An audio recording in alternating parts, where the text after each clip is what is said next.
सीधे आपको राज्यसभा लिए चल रहे हैं, जहां पर केंद्रीय गृह मंत्री अमित शाह अपना संबोधन दे रहे हैं। अनुमोदना जरूरी है, ये उनका क्लेम था और उसको क्लेम को एक्सटेंड करते हुए आगे ले गए, क्योंकि अब तो जम्मू कश्मीर में संविधान सभा है ही नहीं। तो इसका मतलब ये हुआ कि जम्मू कश्मीर की संविधान सभा के परमिशन के बगैर धारा 370(3) के तहत कोई एक्शन नहीं लिया जा सकता और संविधान सभा समाप्त हो गई है, इसलिए धारा 370 परमानेंट हो गया। मान्यवर, ऐसा आर्गुमेंट मैंने मेरे जीवन में भी मेरे 5 धाराशास्त्रियों को पूछा कि मेरी समझ में कोई गड़बड़ है या ये डिमांड कोई गड़बड़ है, कि डिमांड तो गड़बड़ है ही है, ये आर्ग्यू कर रहे हैं उनकी समझ में भी बड़ा प्रॉब्लम है। मान्यवर, आज सुप्रीम कोर्ट ने तय कर दिया कि जम्मू कश्मीर की संविधान सभा समाप्त होने से धारा 370(3) समाप्त नहीं हो जाता है, धारा 370(3) यथावत रहता है। मान्यवर, न्यायालय ने यह भी माना कि धारा 370 के तहत मिली हुई शक्ति का प्रयोग करते हुए राष्ट्रपति महोदय एक तरफा सूचना जारी कर सकते हैं, जिसको संसद के दोनों सदनों का सादे बहुमत से अनुमोदन चाहिए। ये भी आज सुप्रीम कोर्ट ने मान लिया। जो कहते थे कि राष्ट्रपति महोदय का सीओ ठीक नहीं है, आज उसका भी जवाब माननीय सुप्रीम कोर्ट ने दे दिया है। मान्यवर, उपयुक्त बिंदुओं का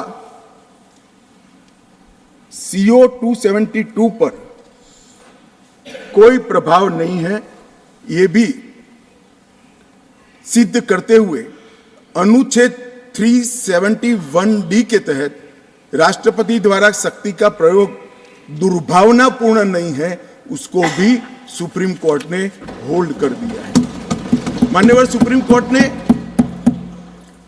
यह भी होल्ड कर दिया है कि क्योंकि जब अब धारा 370 समाप्त हो चुकी है, अब जम्मू कश्मीर के संविधान का कोई अस्तित्व नहीं रहता है।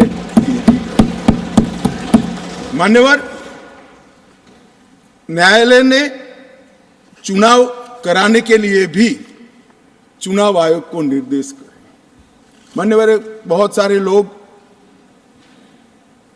अब इसमें तो इतना सारा लूट गया, जो दावे थे सारे खारिज हो गए।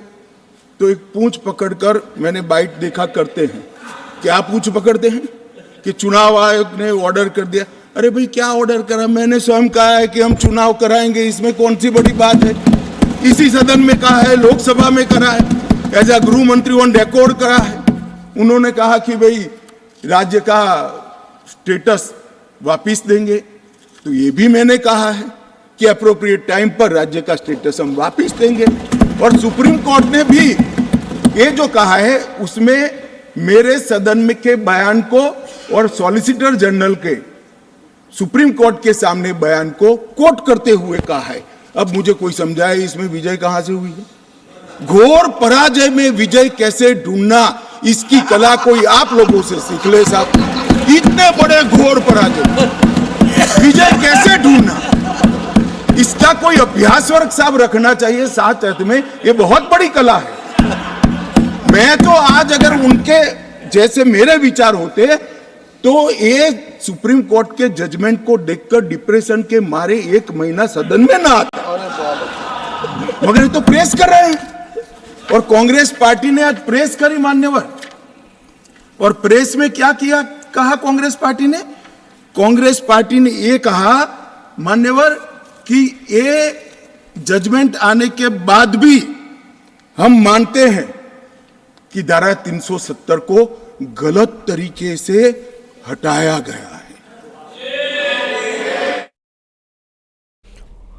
राज्यसभा से सीधी तस्वीरें थी ये। वक्त एक छोटे से ब्रेक का है।